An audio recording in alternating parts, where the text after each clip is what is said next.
And Vado was the only one from that situation that I remember that actually got a deal with Interscope. So I don't sign nobody until I have distribution for them. Like, you know, you'll hear JR and Elroy tell you, we was never signed to Cam.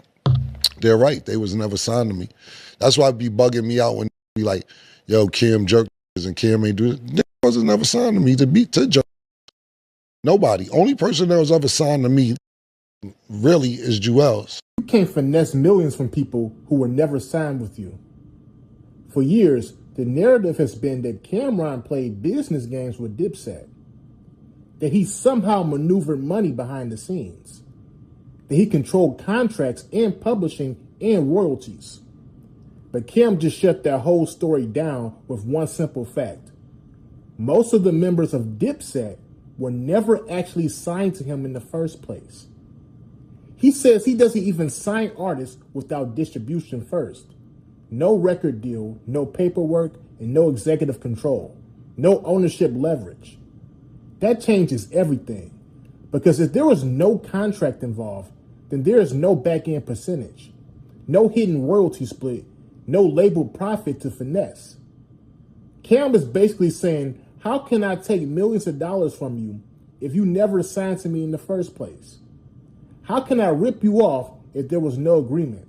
And when Cam breaks down who actually had a deal and who didn't, it flips the entire Dipset business narrative. Now I'm about to play this clip for y'all, but before I do, I just need y'all to like, leave y'all thoughts down below in the comment section, and subscribe. Let's get into it. If you're an artist, you didn't look at Kanye as a rapper. You looked at him like who made beats. There wasn't a lot of producers that could rap and be successful at it that I could ever think of off the top of my head. Of course, Jermaine Dupri, but I didn't really consider him like a rapper, even though he could spit some bars. Shout out to JD. Puff too, he know people would write for him. Kanye was like writing his own. And I remember we was in the studio and it was me and Jay-Z in there and he was just rapping his heart out. And I was like, kind of saying some shit, you know what I'm saying? I was looking at him, but I'm still looking at him as a producer. Jay was just in a two-way pager like this. This going hard, Kanye just going crazy. Jay wouldn't even look up, just like this in his pager. And I ain't gonna say and act like I discovered the name because I was just like, am I bugging or is this saying some shit? But it was kind of off because you gotta realize what Kanye did successfully, he had like a backpacker style and still could rap with niggas talking about money, drugs, or whatever. Kanye could do a song with Jay-Z and then go to SOBs and do a song with Mos Def. You know what I'm saying? He kind of connected and gapped that bridge of the backpackers mixed with the, if you want to call it gangster hustler, whatever kind of vibe you want to call it, to where he could do both and not be frowned upon for doing it. But as far as him producer for me, he would just give me beats, I would pick him out. But I've been in the studio with him a few times when he was rapping, and he definitely had some shit, but we kind of looked over it. Well, I kind of looked over it. Are you surprised to what he became?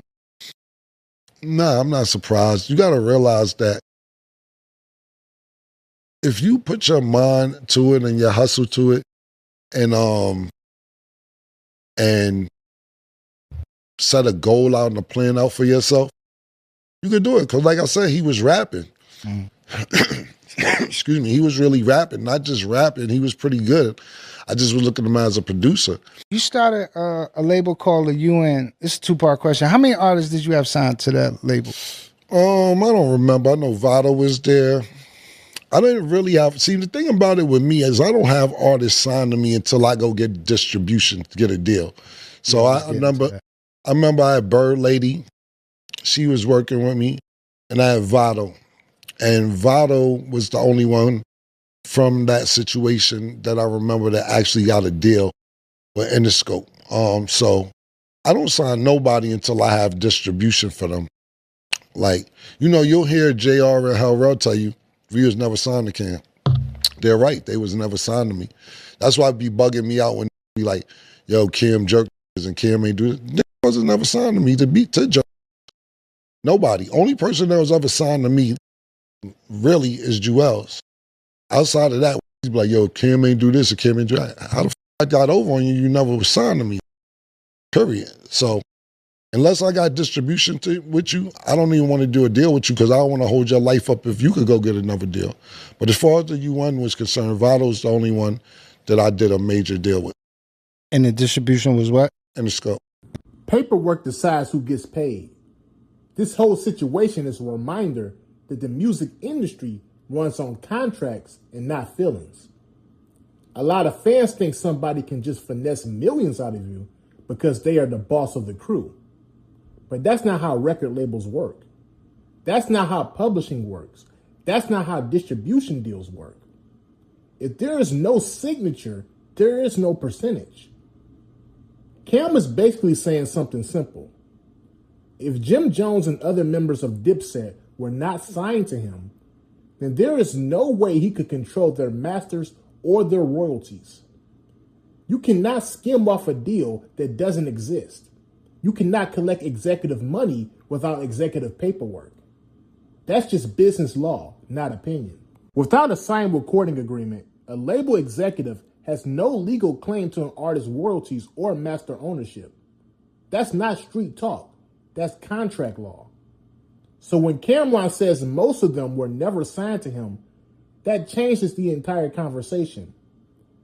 Now, I'm not here to take sides at all. Dipset is a legendary rap group. Cam built a wave. Jim Jones built a brand. Juelz Santana had star power. Everybody played their role in the crew.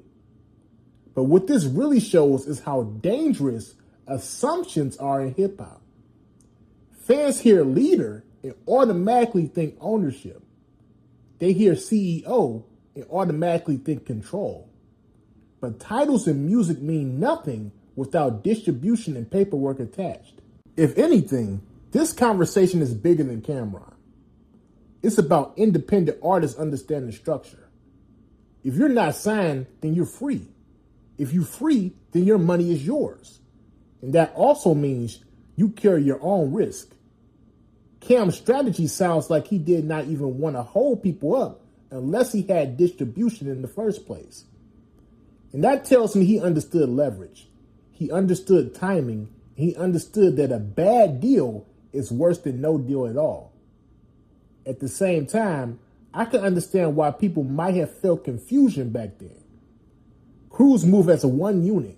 Loyalty runs deep. And sometimes business conversations are not clear until years later. That doesn't automatically mean somebody got finessed. Sometimes it just means the structure was loose. So let me ask you all this. If Jim Jones and other members of Dipset were never officially signed to Cameron, do you still believe Cameron could have finessed millions of dollars from them? Or does that change your whole entire perspective? And if you were in Cameron's position building Dipset, would you have signed Jim Jones and other members of Dipset early on? Or just let them be free like Cam did? Let me know your thoughts down below in the comment section. And make sure you like and subscribe. Peace.